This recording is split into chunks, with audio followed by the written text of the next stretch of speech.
What it do, y'all? Welcome back. We got episode 2, The Haunting of the Hill House, Open Casket review. We just finished up the reaction to episode 2. If y'all haven't checked out the Patreon episode 1, go check that out first. And then after that, watch episode 2, back to back episodes. And hey, normally I get it. You could just go on Netflix and watch this for the regular 60 minutes that it is. Or you could come watch it with us where it takes about a cool hour and 30 minutes as our last video was.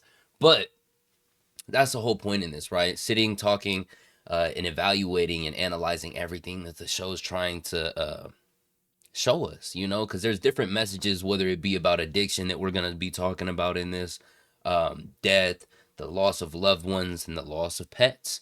There's tons of things that happened in this recent episode, so spoiler alerts to going into this. And without no further ado, let's get into this. How you doing, Philly?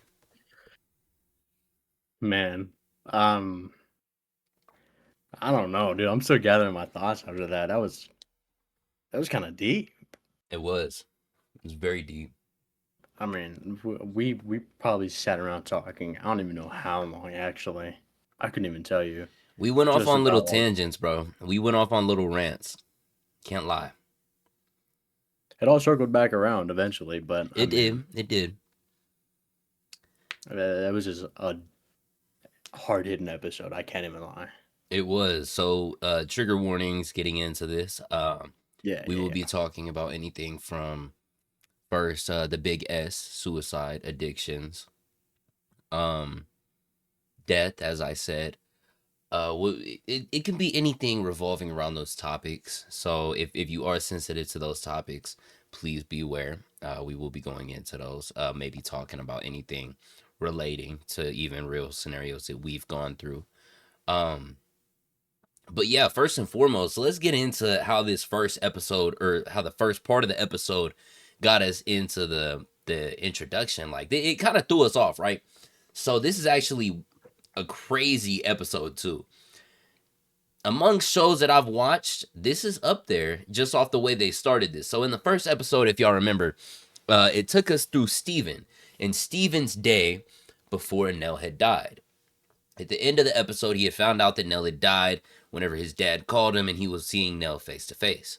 Now, whenever we pick up this episode 2, it's the same day, but jumps back at the start of the day, right? Back to in the first episode, remember whenever we told y'all about everyone waking up at the same time and Shirley waking up at 3:03 a.m. saying, "Oh shit, Nell's in the red room," right? Or the red door, right? Whatever she said, that's that was the indicator of that day starting. um so in the episode 2, at the beginning of episode 2, it went back to that same time and it put us through Shirley's day of what she had gone through. And that, at first it threw me off because I didn't understand what was going on. I thought it was like a recap in a way, until it started showing us more things that Shirley was doing throughout the day, such as the first meeting between her husband. Her and her husband were going at it and arguing because in this funeral home that they run, uh, they're giving out too many discounts. She is, so to She speak. is. Yeah. She's giving out discounts to everybody when she's hearing their stories, and she's also a therapist. She hears out the kid on why the kid doesn't want to see his grandma. And this is another beautiful story as well on why she decided to become a mortician. We'll get into that later, on how that connects with this little boy.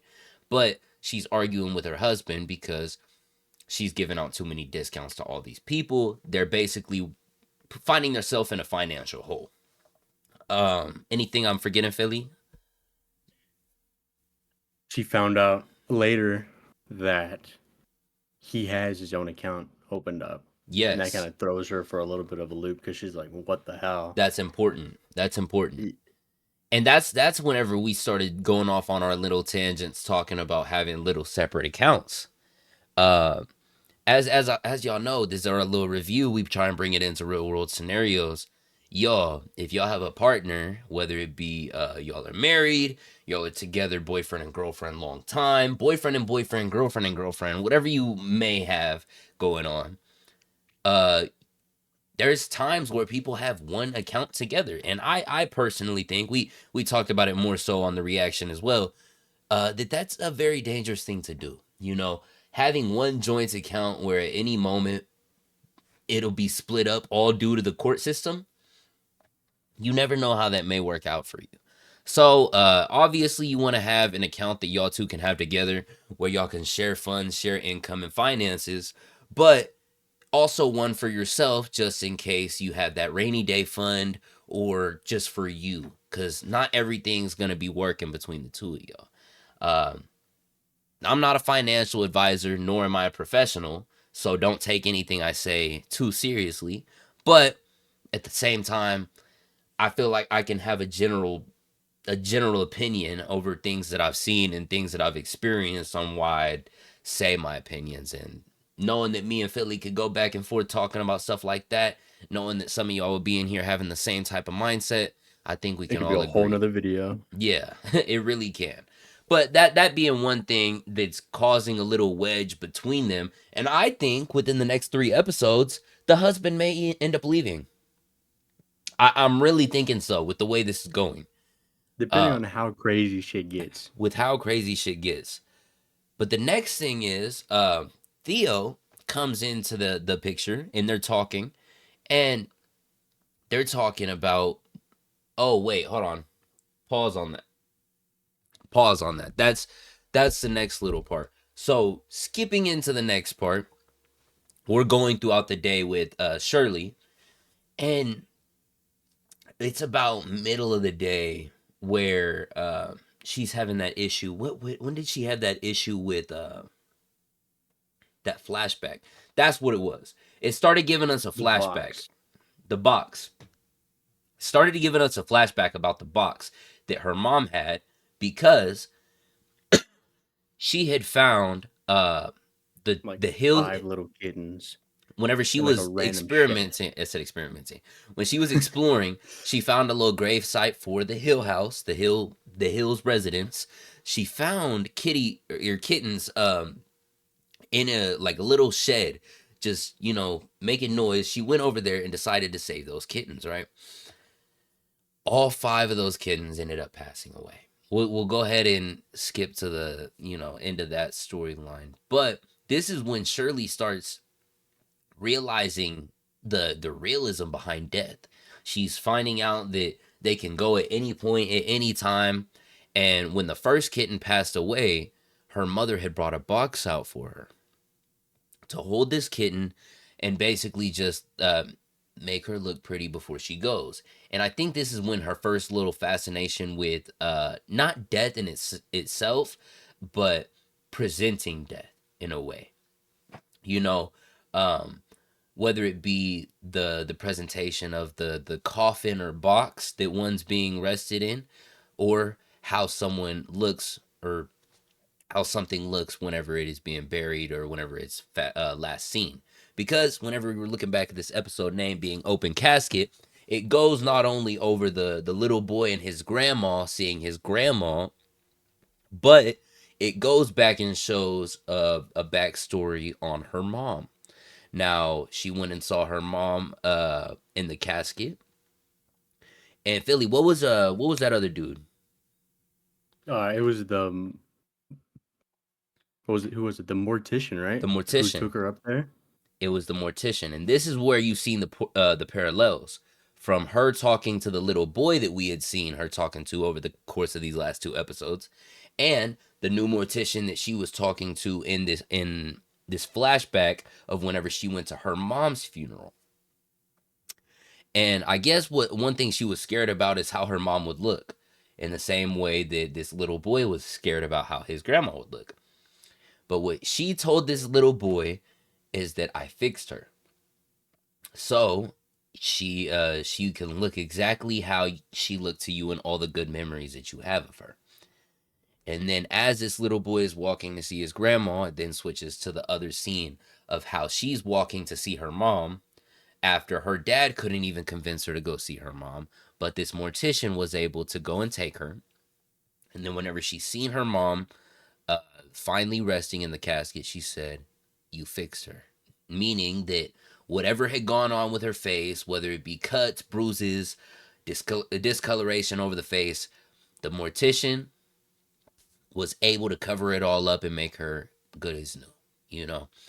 And in a way, I guess it's beautiful. It really is beautiful that these people do everything in their power to make people see the people they love one last time in a memory that, or in a sight that they'd love to, because not everyone wants to see, someone that they love, that they seen grow up in a terrible light, their eyes being caved in, or just I don't even want to go in on that, but just different things that these morticians can hide, you know and there's a beautiful part about death in that way, that this episode really goes over. Would you say that that's like one part that stood out to you, Philly? Ooh, yeah, just because like from I want to say like like personal experience going through funerals and having to look at people I love, like being able to see them that last time, it truly is special. Seeing them. The way I see it is that they're okay, they're resting, they're. It's like going into a painless eternal sleep, knowing that they're gonna be okay. And so seeing them in the clothes they love to wear, the hat if they have a hat, the accessories, it The things really that made them helps. them, you Yeah, know it really helps. I want to say like the process of grief, but just like being able to take a breath and be able to say your goodbye. yeah, It's it's a hard thing to have to look at someone like that, but it's also a very beautiful thing. it Like you said, is. there's a very beautiful thing in death, and I really believe in that. And this is where Shirley is, I guess it's showing, because that's what she decides to be when she grows up, a mortician running her funeral home with her sister and her husband. But as we go through these little flashbacks, we finally come into the point of the episode midway through, where it's the middle of the night of the whole next night, where Shirley gets this call. She wakes up out of her sleep because she had another nightmare once again, and Steven's calling her. And she picks up the phone, and this is where she gets the horrific news that Nell had passed. She's not believing what Steven's saying. She doesn't believe anything he's talking about, because they had just talked about how they were trying to find her yesterday. They didn't understand what was going on, right? She thought that he was just fucking around.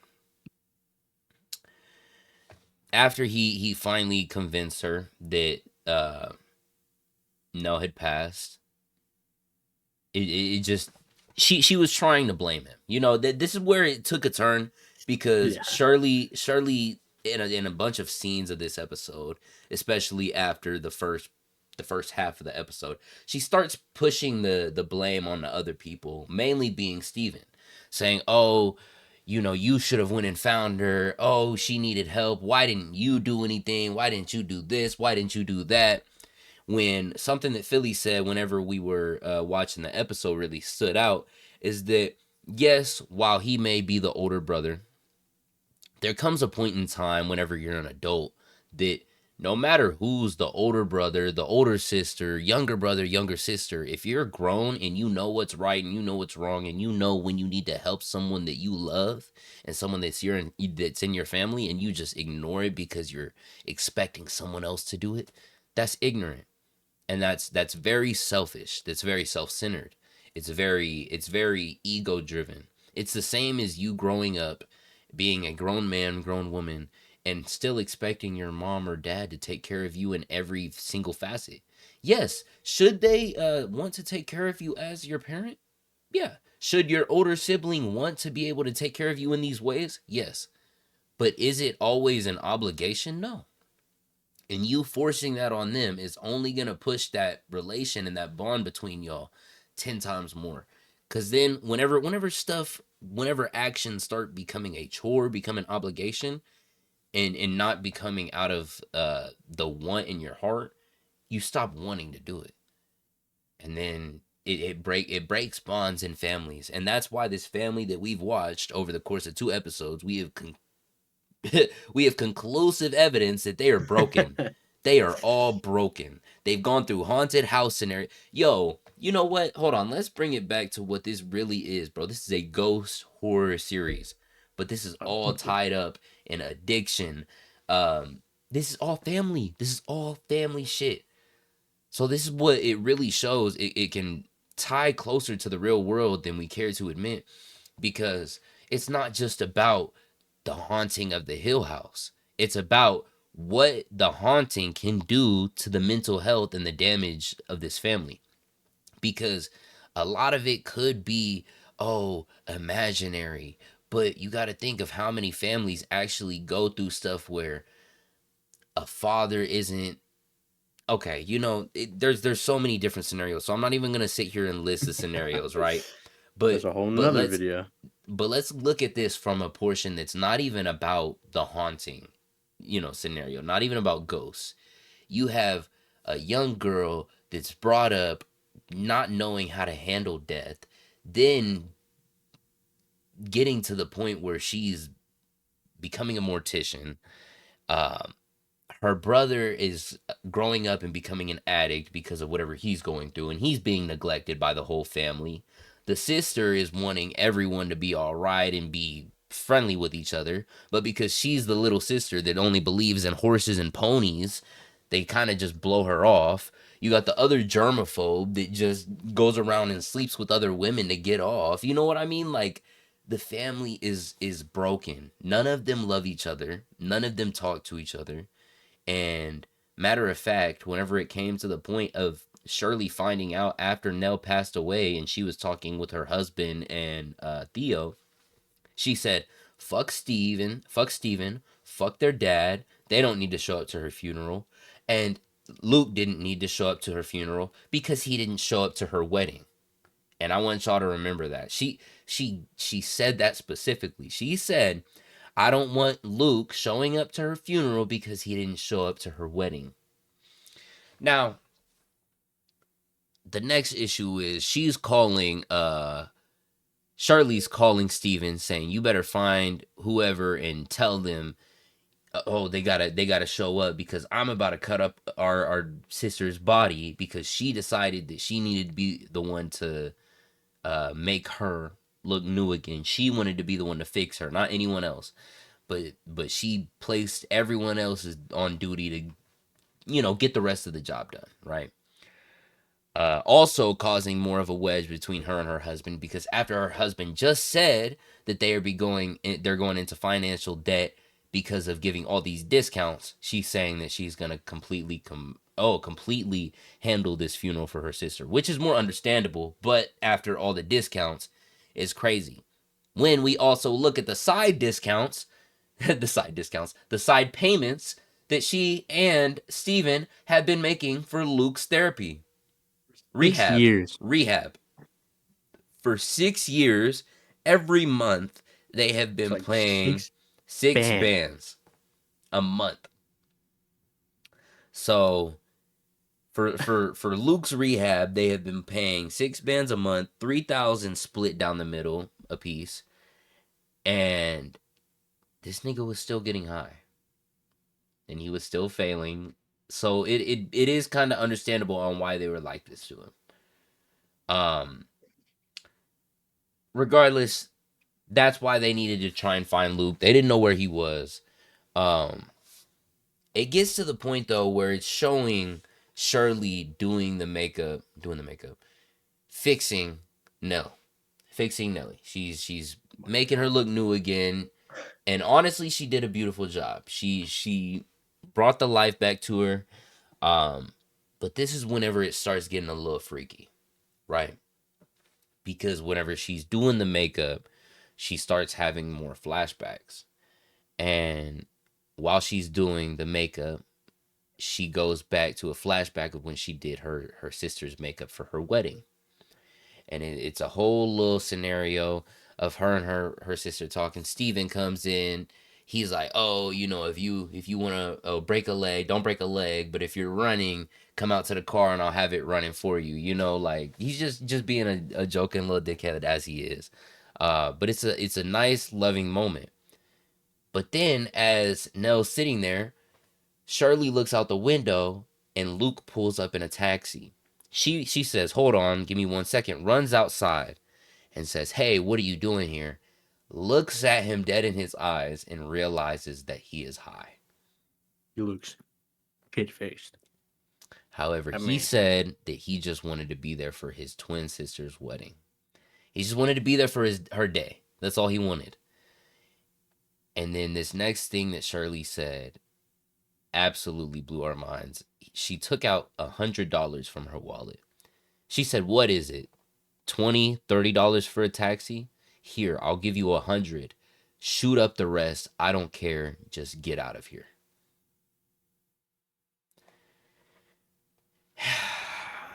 And he left, and she went back in there, and then that's when the wedding proceeded. And now, as I said about a few minutes ago, I want y'all to remember that the main reason why she didn't want to invite Luke to the funeral is because he didn't show up to the wedding. When that is a lie. She turned him away and gave him more money to enable his habits, his negative habits, his addiction, and sent him away from his twin sister's biggest day of her life. And that really made me feel some type of way about Shirley. I can't lie. It was just one of those, damn. You're doing too much, and she's still doing it. She's still doing it. I wouldn't even know where it comes from, honestly. If it's probably her desire to fix things, Yeah, she wants it to be all herself. Things to be perfect. But that's the thing, though. She wants everything to be done her way, herself, but will blame and judge others when they don't do anything. But how are they supposed to do anything whenever you judge them for whatever they decide to do? I mean, it goes into to say whenever in that same wedding clip, she said, "Oh, we have our famous author brother," and she's always silently like calling him out over and over about what he's done, as if he hasn't been working on it for years upon years, regardless, that's a whole other topic of people low-key hating on success. But yeah, this episode went over a lot of things, but finishing up this episode, it's Shirley finishing up the makeup on Nell, and as she's exiting the room, she sees her mom, and she sees her mom's dead body on the other table, sit up and look directly at her, just breathing and looking at her in the most disturbing way possible. And after that, it was just over. And there's obviously so many other things that went on during that episode, but y'all, that was probably the craziest episode 2 I've seen in a series.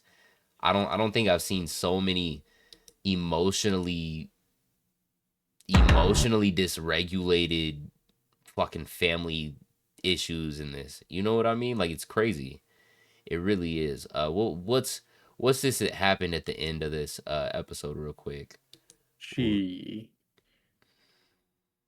was like, she finished up doing the makeup, told her sister that she was sorry, saw the mom. Oh, the mom had the box too, the same box that they buried the cat in. And a little jump scare there, and like, I don't know, but quick last little thing, y'all. I don't know how important this will be going on into the series, but I do want to let y'all know this. It was a little pickup that you had to pay attention in the episode. So if y'all don't want to I'll give y'all a second to pause this. Go and watch the episode and see if you catch it, because I don't want to spoil it. But if you don't care about spoilers, I'll say it. There was a quick little flashback of the mom letting them know, all the kids know, when you're out playing, no matter where you're at, whenever you see the patio light flash 2 times, come home. And now the mother was an architect. So she drew Oh yeah, rooms. yeah, She yeah, yeah, drew yeah. rooms of her perfect house. And now obviously she passed away. She never got the chance to make her perfect house. But Shirley had kept a little model, a little architectural model of this perfect house with this patio. In the very last scene, as she's walking up to her bedroom, you see the light flash 2 times on this little house, just I never indicating, noticed it did it twice. yep, just indicating to come home. You know what? We'll Yeah. play it on YouTube right here, just real quick, y'all. Y'all got exclusive highlights right here. Y'all got exclusive highlights for real, for real. This is on YouTube, y'all. All on YouTube.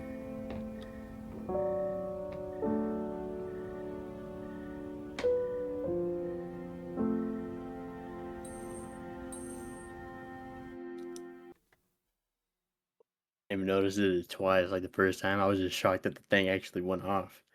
Yeah, come home. Hey, and So that's just a reminder for all of y'all to come home to the Patreon, bro. Come home to the fucking YouTube. Come home to everything. I know y'all love us. Come back more, dog. Don't act like we not gonna be the next up in this game. We gonna be doing this shit in like a fucking green screen mansion soon. I promise. But no. How'd you feel about that episode, Philly? I mean, dude, even right now, like I'm just sitting here in complete silence because I'm still. It was a little overwhelming It everything that really was. happened, It really was. and for how long was the episode? Fuck. Let me see. 50 minutes. 50. Wow. And we It's, talked for it, about an hour and 30. Or no, the total long, it was an hour and 30 minutes long. Jeez, it's just It was for neat 50 though. minutes. It's kind of a lot to take in, but overall, I think it's a good episode. It really does encapsulate like how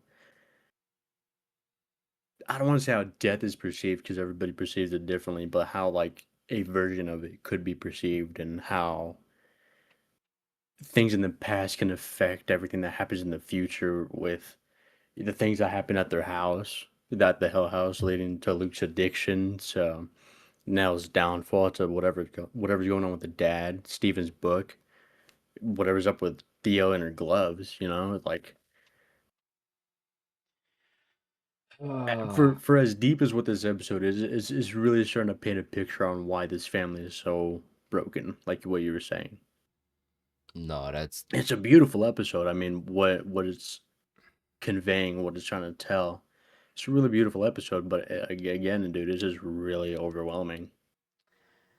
it's one of those that I'm gonna have to watch through again on the Patreon to catch a couple of the things I might have missed. Because there's a lot of subliminal messages in this, a lot of subliminal Oh yeah. body language messages that you got to pick up on because everyone in this family is passive aggressive as fuck, bro. You will see Oh them my act god. in crazy ass ways.